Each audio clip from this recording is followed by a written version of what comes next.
pag-aari ng Diyos, dalawang bagay. Una ay hindi nalalaman kung paano. So, it takes time. Hindi ka agad-agad. Medyo baliktad nung sa kasalukuyang panahon. Gusto natin ay instant. Yung ipinamanig sa atin ng mga talinaga katulad ng binhi, trigo, ay umaabot ng buwan. Hindi ka agad makikita. Welcome sa atin dito palay. Ang atin ay palay. Bagamat historically, may bahagi sa atin dito na nagtanim ng trigo saan? Doon sa lilim kasi bulong-bundukin. Pero hindi ko yun pwede dito sa patag at sa tubig. Yun ay panahon ko ng Kastila. So, pagkatapos na World War II, tumigil na sila kasi mas mura pa ang mga imported. So, kaya wala na akong natatanim ng trigo dito sa Pilipinas. Pero yun, hindi ka agad namamalaya. Ganon din doon sa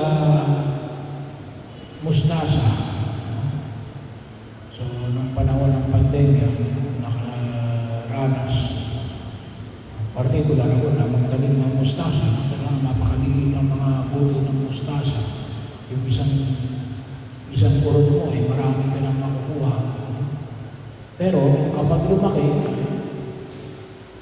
halos o mahigit pa na kasing laki ng talong, pero napakaliit ng buti na nagpapahayag na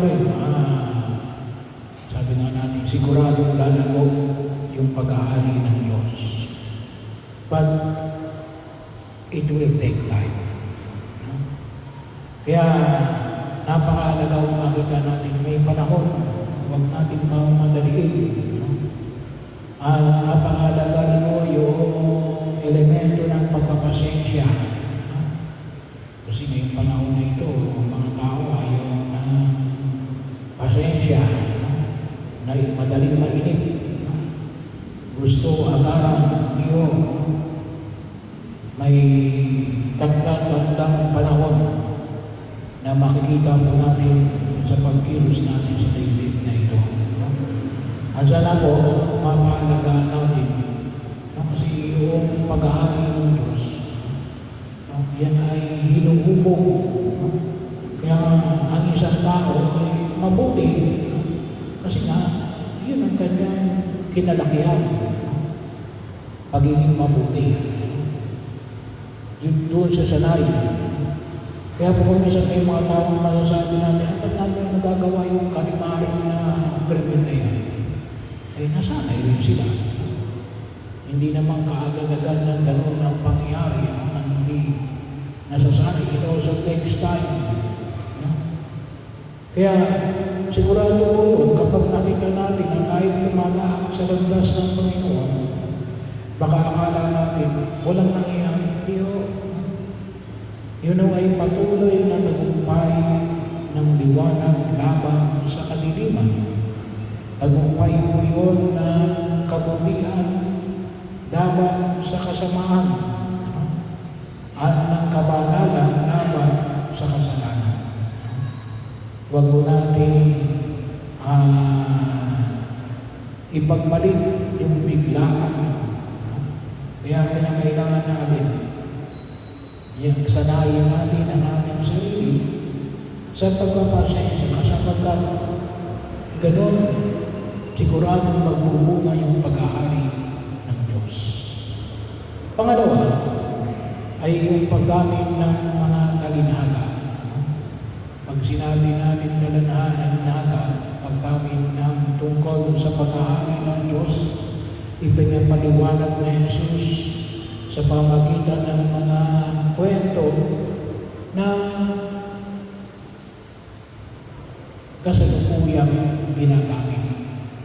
karaniwang nakikita. Katulad ng panahon na Jesus, ano yun? Agricultural, no? Pagtatanim. No? Kaya kalimitan ng talinaga ay tungkol sa pagtatanim. No? Bahagi yun. Bagaman ito ngayon, makita ko natin na may mga pagpasok ng teknolohiya. Pero, makita pa rin natin, it takes time. Bahagi yun, bagaman sabi nga natin, kapag halimbawa, yung manok, kapag Tagalog yan, medyo matagal yan. Siguro po ay mga 2 buwan mahigit, bago katayin. Ngayon, mayroon na tayong tinatawag ng 45 days. Ay pwede na katayin. Nakabase na rin sa teknolohiya ngayon, 45 days. Ngayon, mas merong mabilis, 30 days. Meron na ngayong manok na 30 days mo alagaan. Palaging wala kang gising. May ilaw para kumain ng kumain, para mabilis na lumaki. Ewan ko lang kung susunod. Hindi ko lang alam kung may 15 days pa. O baka dumating yung panahon na isang araw lang, manok na. Hindi ko rin alam. Pero sigurado ko rin mo yun. May time element pa rin mo yun. Bahagi mo yun kung saan yung makita namin. Kaya kahit ako sa panahon ng makabagong teknolohiya, napakahalaga pa rin mo yung elemento ng panahon. At yung panahon na nawa ay higit sa lahat gamitin natin sa kabutihan.